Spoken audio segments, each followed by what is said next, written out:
5, 4, 3, 2, 1, 0.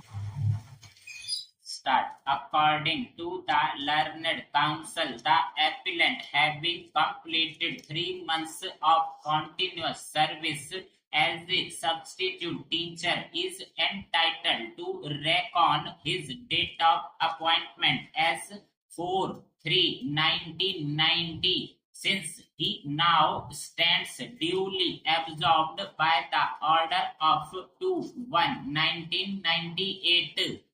According to the learned counsel, the appellant ought to have been absorbed as assistant teacher since he worked as a substitute assistant teacher and taught classes 11 and 12.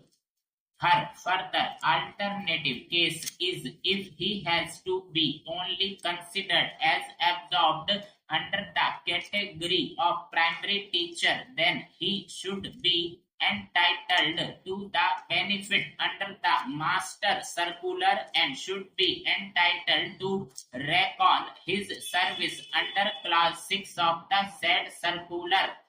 Learned counsel further contends that the order of this court in the case of the appellant dated 15/2/1996 should be read in conjunction with the order of this court in the case of Shrimati Jayashree Dev Roy.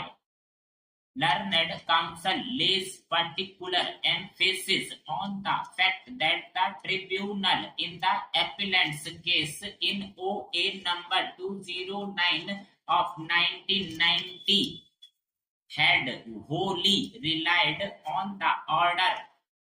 Reiterating para 4 of the said order, learned counsel contends that OA number 209 of 1990 of the appellant was dismissed for the same reasons that OA number 149 of 1989 was dismissed.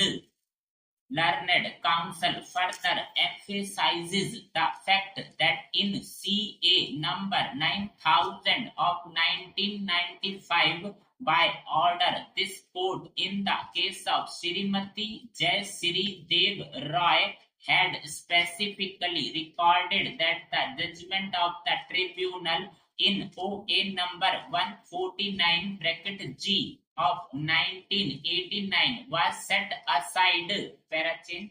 Learned counsel further contends that even the authorities so understood the orders of this court, and it is for that reason that they subjected the appellant also to a screening before the screening committee before the absorption on 2/1/1998.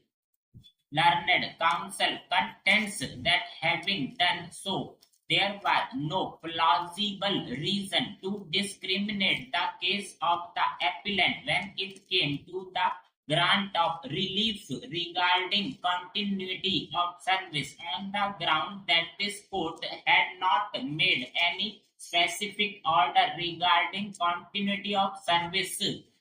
Learned counsel contends that the grant of age bar relaxation can only be understood as a grant of additional relief to the party concerned here.